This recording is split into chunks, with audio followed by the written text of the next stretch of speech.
어떠세요? 보기 좋죠? 하나님 보시기에 좋았더라. 이 말씀이 생각이 났어요. 어저께 두 사람의 혼인 예식을 혼인 예배 교회 안에서 이렇게 이루어지는 걸 보면서 제가 얼마나 주례도 많이 하고 또 결혼식에 참여를 했겠어요. 미안합니다. 구별지어서 강조하는 것 같아가지고 최고로 은혜로운 결혼식이었습니다. 제 생애 가운데. 왜 그러냐면 주님이 임재했기 때문에 그렇습니다.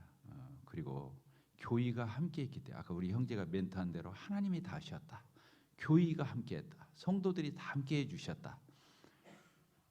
결혼하더니 확실히 달라졌어요. 말이 내가 볼 적에는 이런 멘트를 이 김여울 자매가 써주지 않았을까.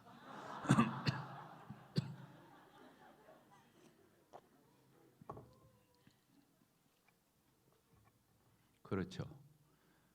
사람이 아무리 박수 쳐도 하나님이 기뻐하셔야 되잖아요. 그런 걸 봤어요. 그리고 하나님은 정말 놀라우시다. 가지가 나무에 붙어 있으면 반드시 열매를 맺는다. 저절로 열매를 맺는다는 말씀은 그냥 성경에 쓰여 있는 성경 구절이 아니라 역시 하나님의 말씀 1.1획도 틀림없이 그대로 성취된다고 하는 것을 봤습니다. 나는 여기에 앉아있는 우리 청년 형제 자매들이 다 그런 사모함과 그런 주님을 이렇게 추구하고 달려가서 그렇게 열매 맺게 되기를 기도합니다. 100편의 설교가 필요 없다는 걸 봤어요. 이 한 장면, 이 하나의 혼인 예식을 통해서 하나님은 말씀 이상의 말씀을 우리에게 메아리쳐 주신다고 하는 것을 확인할 수 있었습니다. 참 감사가 되었고요. 그래요. 지난주에 우리는 지금 계속 신약 성경적인 아름다운 교회가 무언가 이것을 우리가 첫째 시간에는 이 원론적인 부분을 말씀을 드렸습니다. 초대교회와 같은 초대 예루살렘 교회와 같은 교회가 신약 성경적인 아름다운 교회다. 두 번째 시간에는 모든 신자는 다 제사장이다. 이 부분을 해서 오늘은 교회는 복수목회다. 이런 주제로 여러분들과 같이 교제를 나누고 싶습니다. 그 모든 성도들, 모든 그리스도인들, 모든 신자는 다 뭐라고 그래요? 제사장이다. 따라서 모든 신자는 다 제사장이다. 다른 말로 표현하면 구약에서는 레위 지파만 하나님을 섬기는 일을 독점해서 했어요. 근데 레위 지파 안에서도 제사장은 누구만 할 수 있었냐면 모세의 형, 그 아론과 그 자녀들로만 이 제사장을 할 수 있었어요. 그러니까 정말로 이 보통 성스러운 직분이 아니었어요. 그래서 제사장이 입는 옷도 다르고 임명식도 다르고 그 가문이 달랐어요. 아무나 할 수 없었어요. 그리고 구약에서는 성령이 부분적으로, 일시적으로, 과도기적으로 임했지 성령에 있어서 오늘날 신약 시대와는 너무 다르다 이런 표현을 했습니다. 그런데 오늘날 신약 시대에는 사도행전 2장 이후에 교회가 탄생해서 오늘날까지, 아니 앞으로 주님 공중에 오셔서 우리가 휴거될 때까지, 교회 이 마지막 때까지 이 교회 시대는 모든 그리스도인은 성령을 받게 되어 있어요. 한 번 받으면 성령이 떠나지를 않아요. 자, 이런 말씀을 여러분들이 교리적으로 들으면 안 돼요.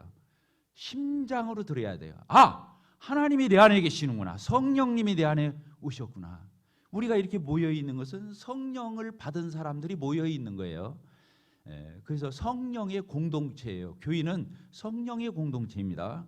그래서 이런 말씀을 들을 때 놀래야 돼요. 내 안에 성령 하나님이 계시구나. 내 안에 성령 하나. 그래서 내가 타락된 삶을 살면 안 되겠구나. 범죄하면 안 되겠구나. 이 생각을 도덕 윤리적으로도 해야 되고 구원받은 그리스도인의 기본적인 태도로도 그래야 되지만 진짜 중요한 것은 내 안에 성령님이 계시기 때문에 내가 성전이라고 하는 이 의식을 가지고 어떤 일을 할 때 삶과 조심스러운 태도를 갖는 거, 이게 얼마나 인격적이고 신앙의 이 본질을 얘기하는지, 하나님의 임재와 역사를 의식하면서 신앙생활을 하는 한 걸음 한 걸음이라는 걸 알 수 있어요. 그래서 신약 시대 때는 모든 성도들이 예수님을 믿으면 성령을 주셔요. 한 번 오신 성령님은 인치시고 내주어셔서 떠나질 않아요. 그렇죠? 그래서 우리는 기름 부음이 되었어요. 구약에서 제사장은 아무나 할 수 있는 게 아니었잖아요. 기름 부음이 돼요. 그 기름은 누구를 얘기하면 성령님을 얘기하시는 거예요. 신약 시대 때는 뭡니까?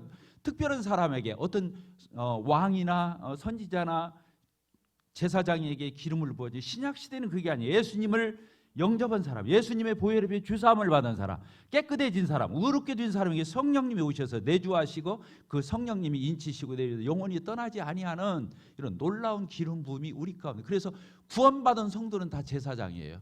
구원받은 성도는 왜? 기름 부음이 되게 성령님을 받았기 때문에 제사장이 되는 거예요. 놀랍죠. 그래서 모든 신자가 다 제사장이다, 이 말은 다른 말로 표현하면 모든 그리스도인은 성직자다, 이렇게 표현하는 게 가장 정확해요. 따라서 합시다. 모든 그리스도인은 성직자다. 그래서 성직자 대조는 반성경적이고 반기독교적이고 가장 더러운 제도가 성직자 제도라는 걸 우리는 알아야 돼. 왜? 하나님이 예수 그리스도를 통해서 십자가의 구속사역을 이루시고 성령을 각각의 교회를 이루게 하시고 성직자 없애려고 그렇게 한 거예요. 구약의 아론의 자손들 레위지파 없애버리고 모든 성도들은 모름지기 다 성직자, 제사장이 되게 하려고 예수님이 죽으신 거예요. 그러니까 성직자 제도가 있다고 하는 것은 예수님의 구속사역을 무너뜨리는 것이고 부인하는 것이고 이건 안 되는 거예요. 내가 성직자, 따라합시다. 내가 성직자이다. 이건 어마어마한 진리를 담고 있는, 이걸 가지고 종교개혁을 했던 거예요. 마르틴 루터가, 존 칼빈이, 찌빙글리가, 웨슬레가, 기독교의 모든 개혁자들은, 모든 성도는 다 성직자이다. 성직자 별도로 없다. 이걸 선포하기 위해서 신약이 생긴 것이고 종교개혁이 생긴 거예요. 그런데 이걸 다시 받아들여서 오늘날 우리가 성직자제들을 은근히 이런 것들을 편만하게 그냥 보편적으로 받아들이고, 이것은 아주 타락한 기독교의 길을 포기하는 이런 것들이에요. 우리가 다 성직자예요. 그러니까 어떤 뜻이 있냐면요, 이 모든 사람이 다 제사장이다, 이 말 속에는 모든 성도가 성직자이다 이런 뜻인데, 다른 말로 하면 하나님을 직접 섬길 수 있다 그런 뜻이에요. 중간에 누구를 통해서 섬기는 게 아니에요. 구약에서는 제사장이 제사를 다 대신 드려주어서 중보 역할을 해야만 됐어요. 오늘날은 중보자가 필요 없어요. 예수님 외에는 없어요. 예수님 외에는 중보자가 없어요. 모든 사람 예수 그리스도의 보혈의 피를 의지하면 예수 그리스도의 이름으로 하나님 앞에 직접 나가서 하나님을 섬길 수 있어요. 왜 조금 전에 우리가 만찬 예배를 드렸느냐, 이 만찬 예배가 오늘날 교회들이 말씀 듣고 돌아가 설교 듣고 들어가는 것을 예배로 착각하고 어마어마한 타락이에요. 말도 안 되는 거예요. 그건 일방적으로 관중에 불과해요. 여기서 설교하면 여러분들 지금 일방적으로 듣고 있잖아요. 이것은 만인 제사장을 나타내는 게 아니에요. 조금 전에 드려진 우리 떡과 잔을 놓고 예배 드린 이게 만인 제사장을 증명하는 거예요. 왜? 여기서 어떻게 해서 구원받은 형제가 감동이 되면 직접 어떤 성직자에게, 교회의 어떤 리더나 누구에게 결제 받아서 감사 기도하는 게 아니에요. 성령이 감동하면 바로 성령님에 의해서 예수 그리스도의 이름으로 직접 기도할 수 있는 거예요. 직접 감사할 수 있는 거예요. 이게 최고의 섬김이에요. 따릅시다. 최고의 섬김. 예배가 최고의 섬김입니다. 우리가 지금 교회를 섬기는 일이 여러 가지 있잖아요. 주일학교 반사도 하고 또 학생부도 가르치고 여러 봉사들을 이렇게 하잖아요. 각양들을 해요. 그런데 그게 다 섬김이에요. 영어로 말하면 serve예요. serve. 우리가 그 탁구 칠 적에 이런 그 테니스 칠 적에 서브 넣는다고 그러잖아요. 그 서브라는 뜻이 섬김 그 뜻이에요. 상대방이 공을 칠 수 있도록 공을 넣어주는 거예요. 그래서 그 사람이 치기 시작할 수 있고, 그게 서빙이죠. 서브예요. 이걸 섬김이라고 그래요. 그래서 예배를 뭐라고 말하냐면은 다른 이제 우리 다른 미국에 있는 교회나 이런데 이제 외국에 있는 교회 가보면 예배를 뭐냐 서비스라고 그래요. 서비스. 예배가 뭐라고요? 서비스예요. 누구에게? 하나님을 섬기는 거예요. 가장 큰 섬김, 가장 위대한 섬김, 가장 우선적인 섬김. 그래서 우리가 이제 보세요. 우리가 이제 이런 그 주일학교 아이들 예찬 같은 경우 특별히 그렇습니다. 이렇게 주일날 예배드리고 말씀 듣는데 그런 자매님들은 별 수 없이 가서 뭐를 해요? 예배 드리고 싶고 여기 와서 말씀 듣고 싶어도 지금 주방에서 일을 하거든요. 요새 코로나라 참 특혜를 보고 있는데 그런 분들은 그때 이걸 하고 싶어도 못 오는 거예요. 그래서 그런 생각할 수 있어요. 교회 여러 봉사를 하면서 이것도 봉사인데 뭐 예배 못 드리면 어때? 이렇게 생각하면 큰일 나는 거예요. 아니에요. 예배 때 감사하고 이 예배 때 참여해서 말씀 듣고 예배를 같이 드리는 거, 이게 최고봉의 시간이에요. 그래서 아래서 주방을 위해서 주님 섬기잖아요. 딴짓 하는 거 아니잖아요. 그런데도 불구하고 애가 탈의하는 거예요. 내가 그냥 주방 봉사를 안 할 수는 없어서 여기서 지금 내가 주방 봉사하지만 안타까워. 내가 지금 가서 예배드려야 하는데, 예배드리 이런 마음을 가지고 예배, 그 주방 봉사도 해야 하는 거예요. 자, 이해가 되셨어요? 똑같은 게 아니에요. 10계명이 다 똑같은 게 아니에요. 10가지 계명이 똑같은 게 아니에요. 중요도 순서대로 써 있는 거예요. 10계명도. 이해가 됩니까? 10계명 첫 계명이 뭐예요? 하나님만 섬겨라. 최고의 계명. 하나님만 섬겨라. 두 번째 뭐예요? 하나님을 대신하는 우상이나 이런 거 만들지 말고 우상에 절하지 말아라. 세 번째가 뭡니까? 하나님 앞에서 경거망동하게 네 멋대로 하지 마. 네 번째가 뭡니까? 안식일을 위해서 하나님의 섬기는 일에 집중해. 하나님을 섬기는 걸 앞에다 놓은 거예요. 네 가지 계명에서도 순서가 있는 거예요. 교회가 똑같아요. 교회 안에서 신앙생활도 이게 순서가 있는 거예요. 우선순위가 다 다른 거예요. 이해가 되죠? 인간의 계명이 어디서 시작해요? 5계명. 네 부모를 공경하라. 그 다음에 뭐예요? 살인, 간음, 도둑질, 거짓말, 이게 나오잖아요. 다 똑같은 게 아니에요. 순서대로 써 있는 거예요. 살인보다 더 무서운 죄는 부모에게 효도 않는 죄가 더 큰 거예요. 5계명이 살인이 6번째 있는 거예요. 자, 이해가 되셨습니까? 그래서 예배는 독보적인 거예요. 그리고 아까 말씀만 듣고 가는 걸 예배 아니에요. 그게 뭐 예배예요? 오늘날 목사들이 여기서 제사장인 것처럼 하면서 제사장 아니에요. 모든 성도가 다 제사장이에요. 물론 은사에 따라서 말씀을 선포하긴 하죠. 그러나 그가 성직자 아니에요. 모든 그리스도인이 다 성직자인 거예요. 근데 그때 우리가 직접 하나님을 섬기지 않았잖아요. 예배 안 했잖아요. 아까 조금 전에 우리가 떡과자 나누면서 찬송가도 선택하지요. 찬송가도 부르지요. 예배 때 감사기도 하지요. 이런 건 어마어마한 하나님의 놀라운 이런 모든 신자가 제사장이라고 하는 증거는 어디에서 가장 잘 나타나느냐? 만찬 예배에서 제일 크게 나타난다고 하는 거. 이 부분을 우리가 알아야 돼요. 자, 두 번째 어디에서 나타나느냐? 은사를 따라 섬길 때 나타나요. 성령님이 내 안에 계시고 그 성령님이 내 안에 뭘 주신다 했어요? 주특기. 은사를 각양 주셨어요. 각각 그 지체의 기능대로 할 수 있는 은사를 주셔서 주님을 섬길 수 있게 하셨거든요. 그래서 우리가 성령 충만하면 성경도 많이 읽고 기도 생활도 많이 하죠. 천만의 말씀, 그것도 중요한데 진짜는 은사 활용을 할 때 성령님이 기뻐하시는 거예요. 왜? 그 은사를 누가 줬으니까? 성령이 주셨어요. 그래서 은사를 묵히거나 썩히거나 은사를 개발 않거나 은사에 대해서 소홀이야 그러면 그 사람은 신앙생활 헛생활한다고 봐도 하나도 다를 바 없어요. 왜 그러냐면 성령님이 그때 충만해지시, 성령님이 그때 기뻐하셔요. 나는 여러분들이 실업자 없이 정말로 자기 은사를 빨리 발견해서 그 일을 하시기를 바라요. 그 은사를 활용해서 주님을 섬기기를 바라요.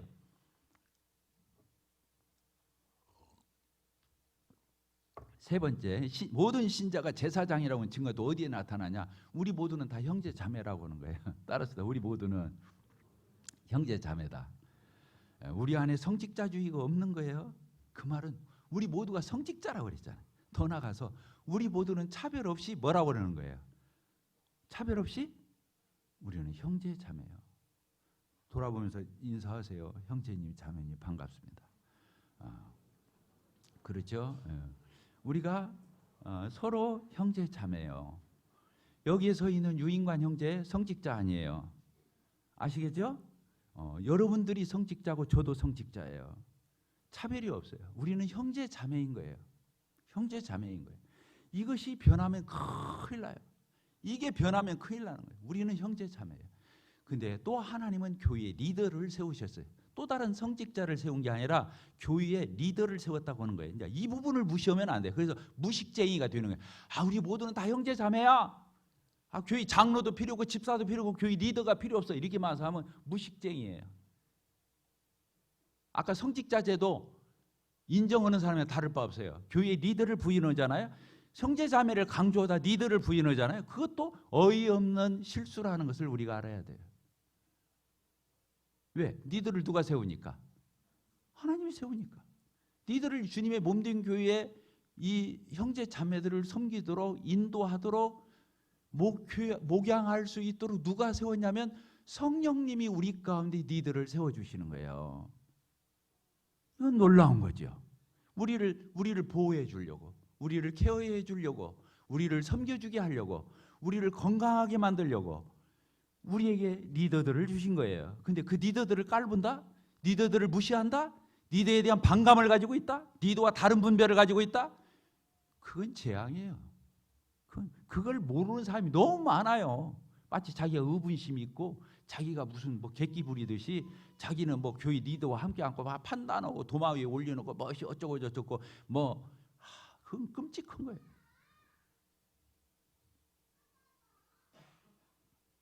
우리 히브리서를 보도록 하겠습니다. 히브리서 2장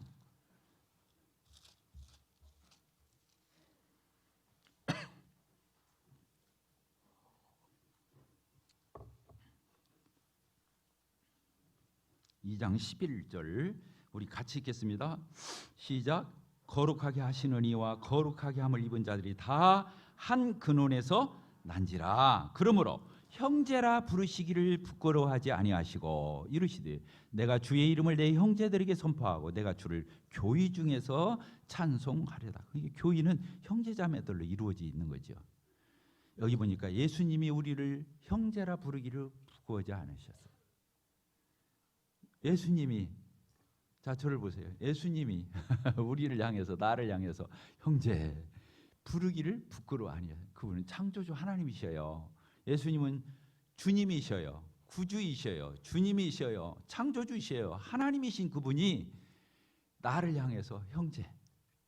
왜? 예수님도 하나님 아버지를 아버지라고 불러요. 요한복음에 보면 내 아버지 너희 아버지 이렇게 표현해 예수님이. 알겠죠? 그래서 오늘날 교회들이 타락한 거예요. 직분이 없는 사람을 형제라고 부르고 나머지는 다 직분을 불러요. 당위장 목사, 뭐 목사님, 부목사님, 강도사님, 전도사님, 막 장로님, 뭐 권사님, 집사님, 권찰님, 막 이름이 막 이 감투가 수도 없어. 이건 끔찍한 거예요. 더럽고 추한 거예요. 그런 거 아니에요. 우리는 다 뭐라고요? 형제 자매예요. 그러려고 우리가 여기 있는 거예요. 그런 단어 안 쓰려고. 지난번에 제가 우리 모임에 신학 박사들 모인 자리에 갔었어요. 뭐 세미나 발표 온다고 그래가지고 심포지엄 한다 해서 갔거든요. 근데 우리 몇 형제님들 같이 갔죠. 근데 거기 보니까 가관이요, 막 서로 박사님 하고 막 호칭을 막 그렇게 하면서 막 회장님 하면서 막 그렇게 마지막에 어떻게 저를 기도를 시키더라고 또. 그래서 그 자리에서 기도를 했어요. 하나님, 이런 단어 쓰지 않게 해주십시오. 이런 호칭 쓰지 않게 해주십시오. 이것이 부끄러운 것인 것을 우리 알게 해주십시오. 이렇게 기도해. 찬물을 끼얹어 버렸어요. 마지막 기도에. 나는 찬물을 끼얹으려고 그 말한 게 아니야. 더럽고 추하고 구역질 나서 온 거예요. 교회는 그런 데가 아니에요. 지난번 전국 장로 수양회가 있었어요. 작년에. 전국에서 한 400여 명의 장로 형제님들 부부가 참석을 했어요. 우리 모임에 장로 수양이 제일 많이 모였죠. 그때 저희가 1시간을 저희 교회에 배당을 해줬어요. 우리 교회 간증을 하도록. 그때 제가 그랬어요. 이런 얘기를 했어요.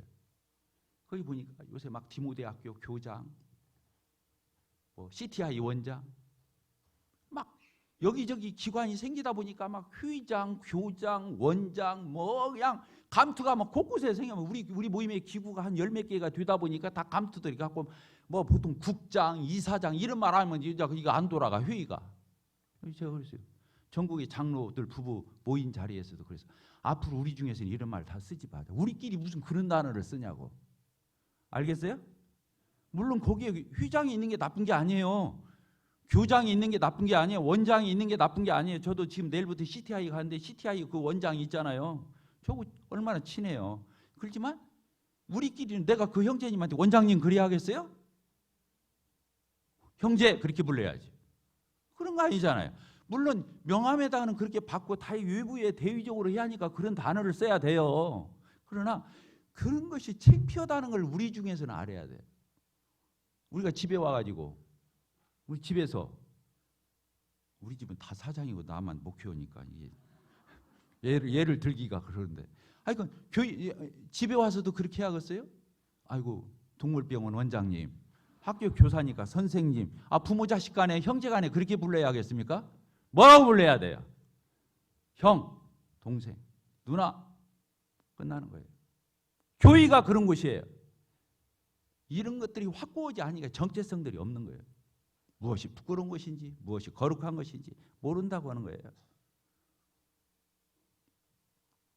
우리는 형제라고, 우리 형제님, 자매님, 저는 우리 교회 형제 자매님들이 뭐 장로 형제님, 뭐 장로님, 아니면 어떻게 뭐 목회자님, 목사님, 나는 거기 막 1%도 그거 미련 없어요. 그런 소리 들으면 그냥 내가 이 머리가 쭈삣쭈삣해. 그런 소리 하면 안 돼요. 다른 사람의 소개할 적에 불가피할 적에 그런 단어를 쓰는 거지, 오해를 얻게 하기 위해서. 그렇잖아요? 아멘 한번 해보세요. 이런 것들이 굉장히 중요한 거예요. 아무런 일 아닌 것 같지만 이런 것들이 정리정돈이 안 되면 우스꽝스러운 교회가 되는 거예요. 우리도 모르는 사이에. 오늘은 교회 안에는 또 뭐가 있다고 그랬죠? 장로와 집사가 있어요. 따라합시다. 장로, 집사. 하나님이 세운 거예요. 우리가 그런 사람 세우자 해서 세운 게 아니에요. 하나님이 교회를 위해서 교회에 섬길 수 있는 사람들을 세웠어요. 그래서 빌립보서 1장에서 있잖아요. 자, 우리 빌립보서 봅시다. 이런 부분을 확실히 성경을 통해서 우리가 봐야 돼요. 우리가 강조해서 그런 것이 아니고 성경적 근거가 있다고 하는 거예요. 빌립보서 1장 1절 같이 읽겠습니다. 그리스도 예수의 종 바울과 디모데는 그리스도 예수 안에서 빌립보에 사는 뭐라고 그랬어요? 필리포 교회에 빌립보에 사는 모든 성도들이 있죠. 당연히 성도들이 있잖아요. 그리고 거기를 돌아보는 누가 있어요? 감독들, 집사들에게 편지하는, 이렇게 복수형을 쓴 거예요. 이게 빌립보 교회는 한 교회이지만은 거기에는 복수의 장로들이 있다. 이게 이 감독이 장로들이에요. 그리고 그 뒤에 보니까 누가 있어요? 집사들이 있어요. 바울 사도가 무슨 이렇게 뭐 계급처럼 이 사람들 알아주려고 여기다 인사말하다 넣은 게 아니에요. 중요한 거예요. 디모데전서 3장을 보게 되면 감독들의 자격이 쭉 써 있어요. 그리고 나서 바로 이어서 집사들의 자격이 또 써 있어요. 디도서 1장에 가보면 장로와 감독을 교대로 써요. 그래서 장로가 감독이고 감독이 목자고 이런 것을 알 수 있죠. 자, 사도행전 20장을 또 보도록 하겠습니다. 우리가 자주 보는 말씀인데 사도행전 20장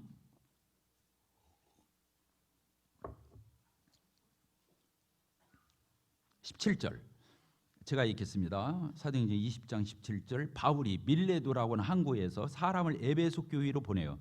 교회 누구를 청했어요? 그 에베소 교회를 목회하고 있는 장로들을 청해요. 목사가 있고 장로가 있으면 목사를 데리고 왔겠죠. 근데 목사가 별도로 있었던 게 아니에요. 장로가 목회를 하는 거예요. 그러니까 교회의 장로들을 청해요. 여기서 장로들 이렇게 써 있죠. 장로라는 말, 집사라는 말을 단수로 쓸 적에는 원상의 어떤 의미, 원론적인 걸 말할 적이 그렇게 하죠. 그러나 실제를 표현할 적에는 다 복수형을 써요. 장로들, 집사들 이렇게 반드시 복수형을 쓴다고 하는 거예요. 교회는 한 교회이지만 거기에서 일하는 장로는 복수로 있다는 거예요. 집사도 복수로 있다고 하는 거예요. 그래서 집사들을 초대교회에서 세울 적에 7 집사들을 세웠잖아요. 그렇잖아요. 7 집사들 복수로 세운. 사도들이 몇 명이었어요? 12명이었잖아요. 복수로 세우는 거예요. 복수로. 여기서 보니까 다 복수형으로 써 있다고 하는 거예요. 그러면서 그 에베소 교회 장로들을 향해서 뭐라고 표현하냐면 28절 같이 읽겠습니다. 시작. 여러분은 에베소 교회 장로들은 자기를 위해서, 장로된 자신을 위해서 또한 뭐라고 그랬어요? 자기들이 목양하는 그 온 양떼를 위해서 조심스러워라, 삼가라 이렇게 돼 있어요. 성령이 여기 이제 주격이 성령님인 거예요. 직분을 누가 세우냐면 성령이 양떼들 가운데, 에베소 교회에 있는 양떼들 가운데 여러분을, 에베소 교회 장로들을 감독자로 삼고 이렇게 돼 있어요. 그러니까 장로가 감독이라는 사실이 여기서 확실해지는 거예요. 그냥 우리가 그렇게 부르는 게 아니고 여기 써 있잖아요. 감독자로 삼. 이게 지금 누구한테 하는 말이냐면 에베소 교회 장로들에게 하는 거예요. 그러니까 장로가 감독자인 것을 그냥 여기서 확실하게 알 수 있어요. 그다음 뭐라고 되어 있습니까? 하나님이 자기 피로 사신 교회를 보살피게 하셨느니라 이렇게 되어 있어요. 여기 보살피게 하셨다 이 말이 뭐냐면 목양 얘기하는 거. 목양. 마치 엄마 아빠가 자녀를 양육하는 것처럼 목자가 양들을 이게 잘 키우고 양육하는 목양을 얘기하는 거예요. 돌아보게 했다. 이게 이제 그래서 목자라는 걸 알 수 있어요. 목사인 걸 알 수 있어요. 장로가 목사예요. 근데 사자를 쓰면은 성직자 냄새가 나니까 목자 이렇게 부르는 것이 더 정확한 번역이다 이렇게 말하는 거예요. 목사라고 했다고 해서 이제 그것이 이제 뉘앙스가 그래서 안 좋은 거지 목사인 거예요, 사실은. 근데 우리는 장로가 하는 일이 두 가지예요. 따릅니다. 장로가 하는 일 두 가지예요. 교회를 감독하는 거예요. 감독하는 거예요. 두 번째가 뭡니까? 목양하는 거예요. 장로는 신분을 나타내는 단어예요. 신분. 늙은이, 엘더, 늙은이, 나이 든 사람, 경험 많은 사람, 노련한 분 이 뜻이에요. 근데 그 사람이 하는 일이 뭐냐면 감독을 하는 거예요. 양떼들을 온 교회를 이렇게 돌아가면서 감독하는 거예요. 감독이 뭐냐면 오버시어예요. 어깨너머로 보면서 교회를 다 살피고 있는 거예요. 다 살피고 있는 거예요. 그걸 감독이라고. 그 양들을 그때그때에 맞춰서 또 케어하고 양육하고 먹이고 입히고 또 저런 이리 떼들로부터 보호하고 이렇게 하는 것을 목양이라고 그래요. 두 가지예요. 장로가 하는 일이 어떤 거라고요? 첫째는 감독, 두 번째는 뭐라고요? 목양 이런 거예요.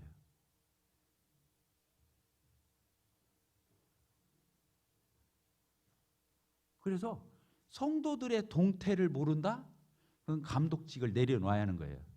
성도들의 동태, 이 양들의 동태를 모른다? 그럼 감독을 소홀히 하는 거예요.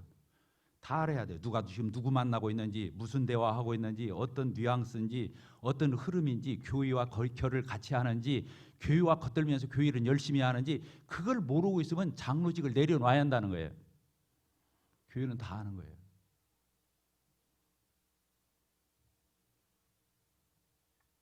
다 알고 있어요. 그리고 내가 하나님이기 때문에 다 안다 그 말이 아니에요.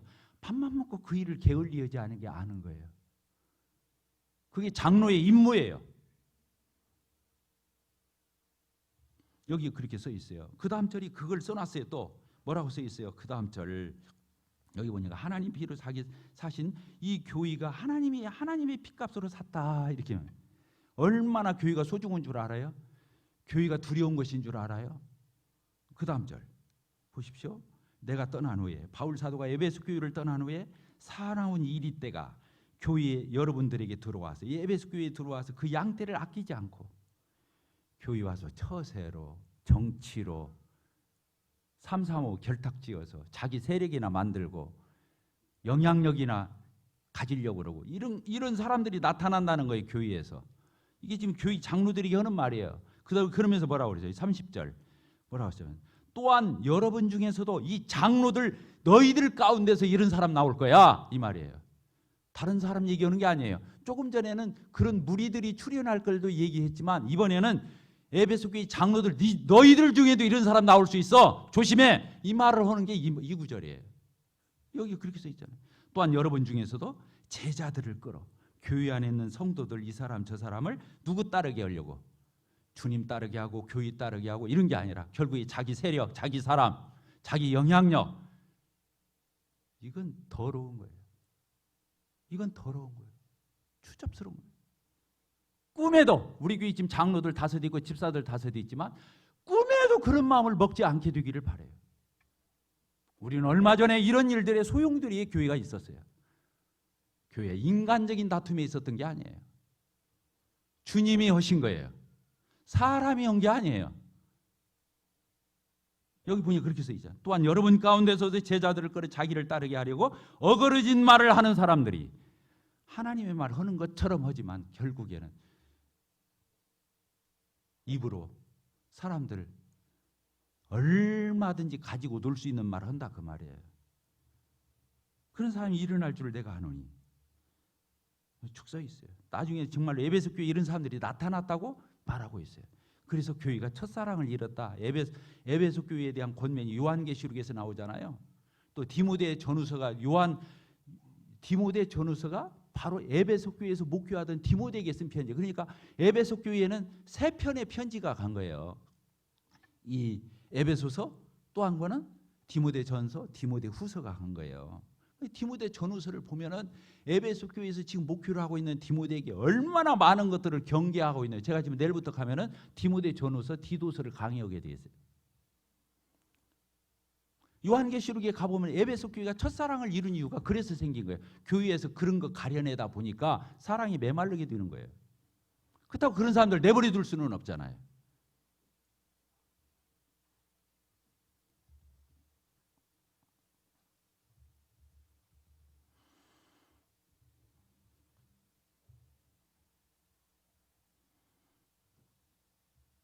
하나님께서 교회의 리더십을 이렇게 세우셨어요. 장로들, 집사들 이렇게 세워서 하게 했어요.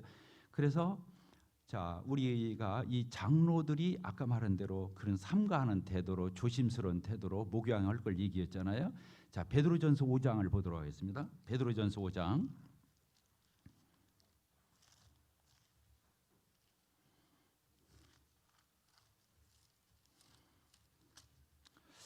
우리가 수도 없이 읽은 구절입니다. 5장 1절.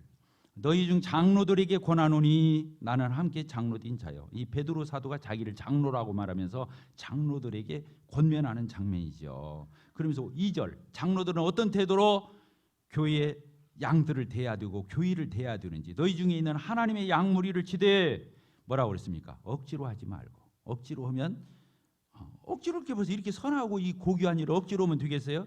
빨리 그만둬야지. 하나님의 뜻을 따라 뭐라고 그랬어요? 자원함으로 하며 또 더러운 이득을 위하여 하지 말고. 이게 뭐냐면 교회에서 돈 받으려고 하지 말라는 거예요. 교회를 이용하지 말라는 거예요. 교회를 이용하지 말라는 거예요. 아까도 말했지만 자기 사람 만들고 자기 세계 키우는 거 다 자기 이득을 위해서 하는 거예요. 돈만 가지고 얘기하는 게 아니에요. 그 다음 절에 뭐라고 했어요? 맡은 자들에게 주장하는 자세로 하지 말고. 무슨 장로가 계급입니까? 감독이라고 해서 자기가 무슨 여기가 뭐 입법, 사법, 행정권을 가지고 있으면 그런 게 아니라는 거예요. 그러니까 맡은 자들에게 주장하는 자세로 하지 말고, 이 말이에요. 목에 힘주고 그렇게 하지 말고 양무리의 본이 되라. 정말 양들이 존경하고 따를 수 있는 인격을 갖추면서 앞서가라는 거예요. 그러면 목자장, 목자는 이제 장로들이 목자잖아요. 그러니까 목자장인 예수 그리스도께서 나타나실 때 시들지 아니 영광의 면류관을 얻으리라. 이렇게 돼요. 영광의 관을 얻으리라. 자, 5절 6절 같이 읽겠습니다. 시작. 젊은 자들아 이와 같이 장로들에게 순종하고 다 서로 겸손함으로 허리를 동이라. 하나님은 교만한 자를 대적하시되 겸손한 자들이 하나님의 은혜를 주시느니라. 여기 그렇게 써 있잖아요. 젊은 자들아, 여기 장로란 말이 늙은이라는 뜻이라 했잖아요. 젊은 자들아 이와 같이 장로들에게 순종하고 이렇게 써 있어요. 장로들에게. 자, 저를 보십시다. 혹시 여러분들께 제가 장로기 때문에 이 자리에서 이 구절을 유독 찾아서 읽는다고 생각하면 그 사람은 마음이 더러운 사람이에요. 그리고 그 사람은 이미 병든 사람이에요. 그러기 위해서 여기서 이런 얘기를 하는 게 아니에요. 왜? 제가 그런 마음은 하나님이 저를 치실 거예요. 하나님께서 이렇게 말씀하셨기 때문에 말씀하는 거예요. 여기 그렇게 써 있어요. 젊은 자들아 이와 같이 장로들이 뭐라고 그랬어요? 순종하라. 단마음으로 따르라는 거예요. 그리고 서로 겸손함으로 허리를, 장로 앞에서 교만으로 하지 말라는 거예요. 이 성경에 써 있는 거예요. 제가 강조하는 말이 아니에요. 여기서 더 크게 말하고 더 깊이 강조해도 하나도 부족함이 없어요. 그 다음에 뭐라고 했어요? 하나님은 교만한 자를 대적하시되 겸손한 자 은혜를 주시네. 그러므로 하나님의 손 아래, 능하신 손 아래에서 겸손하라. 특히 장로들 앞에서 겸손하래. 그러면 때가 되면 너희를 높이시라. 너희들도 때가 되면 주님이 세워서 주님 일하게 할 거야. 이런 뜻이에요.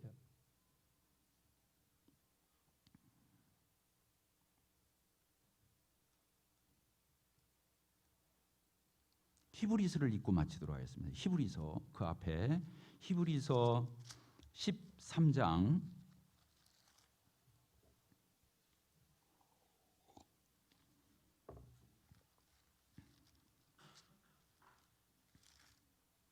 13장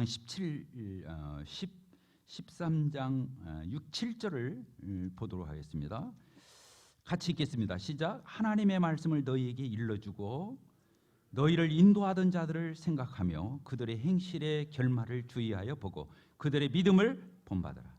예수 그리스도는 어제나 오늘이나 영원토록 동일하신. 여기 보니까 하나님의 말씀을 너희에게 일러주고 너희를 인도하는 자들. 그러니까 장로를 다른 말로 표현하면 제일 좋은 단어가 이 히브리서에 있는 단어들이에요. 뭐냐? 인도하는 자. 따라합시다. 인도하는 자. 인도하는 자들. 인도하는 자들이에요. 가이드예요. 가이드. 주님을 어떻게 섬겨하는지 가이드 한다는 거예요. 인도하는 자예요. 그래서 제가 하나님 말씀도 잘 가르쳐주고 너희를 이렇게 인도하는 자들을 한번 생각해봐라. 그들의 행실의 결말을 주의하고 그 사람이 어떻게 처음부터 끝까지 어떤 믿음의 경주하는지를 자세히 조사해봐라. 아까 말한 선한 의도로 끝까지 가는지 불순한 의도가 중간에 끼어 있는지 이런 거 살펴보라는 거예요. 그러면서 그 사람들의 종말을 주의하여 보고 그들의 믿음을 보고 그 사람들이 하자 갖고 정말 존경받으려면 그 다음 절에 쓴 대로 예수님은 어제나 오늘이나 동일하신 거예요. 그 예수님을 닮은 인도자들은 여러분들이 순종하고 존중하고 따르라 이런 뜻이에요. 한 장 더 넘깁시다. 그 뒤에 13장 17절 같이 읽겠습니다. 시작. 너희를 인도하는 자들에게 순종하고 복종하라. 아까도 장로들에게 했던 말 베드로전서에서 한 말 똑같이 쓰는 거예요. 너희를 인도하는 자들에게 순종하고 복종하라. 그들은 너희를 인도하는 장로들은 너희 영혼을 위하여 경성하기를 자신들이 청산할 자인 것 같이 하느니라. 그들로 하여금 즐거움으로 이것을 하게 하고 근심으로 하게 하지 말라. 그렇지 않으면 너희 유익이 없네. 장로들을 속삭이지 마세요. 전라도 말이라. 장로들 속삭이지 마세요. 여러분들에게 유익이 없어요. 장로들이 마음껏 하나님 앞에서 성령 다른 거 아니에요. 성령 충만은 다른 거 아니에요. 하나님이 나를 마음대로 쓰실 수 있고 나를 마음대로 주무를 수 있고 이게 성령 충만이에요. 여러분들이 양이 훌륭한 양은 다른 게 아니에요. 장로들이 마음껏 주물어서 세우고 싶은데 세우고 시키고 싶은 일을 시키고 주님 앞에 달려가게 하고 이런 것을 마음대로 부탁하고 여러분들을 그렇게 할 수 있는 성도가 행복한 성도예요.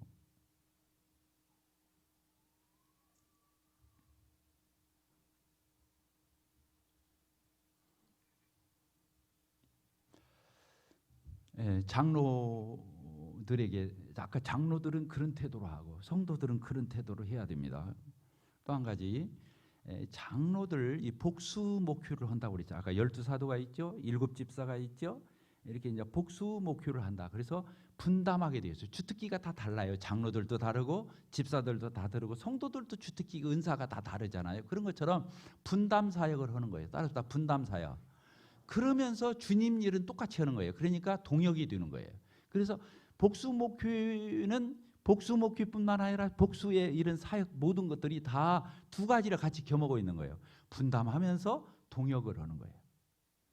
그러니까 주특기에 따라서 분담을 할 뿐만 아니라 한 마음 한 뜻이 돼서 진실한 마음으로 하나가 되지 않으면 다 허구예요. 결국에는 속보이는 짓 하는 거예요. 서로. 그렇게 하면 안 돼요. 근데 하나님은 속을 다 보시는데 어떻게 할 거예요? 사람은 사람의 껍데기를 보거니와 나 여호와는 사람의 중심을 보느니라 그랬거든요. 하나님 속는 분이 아니거든요. 그래서 누구 위해서가 아니에요. 하나님 앞에 진실하고 깨끗한 마음으로 주님을 섬길 수 있게 되기를 바라요. 그래서 이제 마무리하겠습니다. 복수 목표를 할 적에 이렇게 동역을 하는 거라고 그랬습니다. 은사를 다. 그런데 그 안에서 복수 목표가 다른 거 아니에요. 그 안에 또 질서가 있어요. 성도들도 마찬가지예요. 질서가 있는 거예요. 교회는 그 질서의 하나님. 하나님은 어지러움의 하나님이 아니시라 질서의 하나님. 남녀 간의 질서도 있어요. 성도들 간의 질서가 있어요. 다 질서가 있어요. 장로들 안에서도 질서가 있어요. 집사들 안에서도 질서가 있어요. 성도들 안에서 질서. 이건 차별이 아니에요. 차별 대우가 아니라 질서가 있다는 거예요. 엄마, 아빠, 형, 누나, 동생 다 동등한 거예요. 한 인격체로서 동등한. 그런데 그 안에 또 질서가 있어요, 없어요? 그래서 부모님이 있고 형이 있고 누나가 있고 질서가 있잖아요. 이게 질서를 차별로 이해하지 않잖아요. 우리가 차등으로 이해하지 않는 게 아니라 하나로 이해하면서 그 안에 질서가. 삼위일체 하나님도 마찬가지예요. 성부 하나님, 성자 하나님, 성령 하나님 어떻게 동등하셔요. 동등하셔요. 그런데 그 안에 질서가 있어요. 아버지하고 아들하고 같을 수가 없잖아요. 동등하셔요. 그런데 그 안에 질서가 있어요, 없어요? 있어요. 그분들은 다 동역하셨어요. 분담하셨어요. 그런데 하나가 되셨어요. 똑같아요. 장로들이 저희 교회에 5명이 있습니다. 5명이 있으면 그 안에 질서가 있어요. 어떤 질서가? 12제자가 있었잖아요. 12사도가 있었잖아요. 12사도는 동등해요. 똑같이. 그런데 그 중에서 하나님이 각별히 영향력이 있게 쓰는 사도들이 있었어요. 차별이 아니라. 누구였어요? 베드로, 야고보, 요한. 세 사람을 뭐라고 불러요? 우리가 수제자자로 부르잖아요. 그래서 그 세 사람은 예수님이 더 별도로 데리고 다니고 더 훈련하시고 더 부각을 나타냈던 거예요. 그렇다고 차별이 있는 게 아니에요. 그런데 세 사람 중에서도 누가 또 유독 주님이 더 세우셨죠? 베드로. 내가 이 반 속에 내 교회를 세우리니 베드로를 더 하나님이 사용하셨어요. 그래서 이건 영향력을 얘기하는 거예요. 차별이 아니라 영향력. 따스다 영향력. 베드로가 더 영향력이 있었다고 하는 거예요. 세 제자가 더 영향력이 있었다는 거예요. 12사도는 다 동등하지만 그랬다는 거예요. 7 집사도 마찬가지예요. 7 집사가 있었는데 그중에 특별히 부각을 나타낸 그 집사가 누구냐? 빌립과 스테반 집사가 있어요. 그분들은 사도 못지않은 영향력을 가지고 사역을 했어요. 집사 일에 연연해 하지 않았어요. 그러니까 그렇게 집사 7명이 동등하고 분담하고 동역했지만 또 그 중에는 영향력 있는 집사가 또 있었다고 하는 거예요. 이것을 존중할 줄 알아야 돼요. 그래서 동등은 동등대로 잘 성숙하게 이해하고 그 안에서의 질서를 또 이해할 수 있는 공동체, 그런 성도들이 수준이 있는 거죠. 자, 이해가 되셨습니까?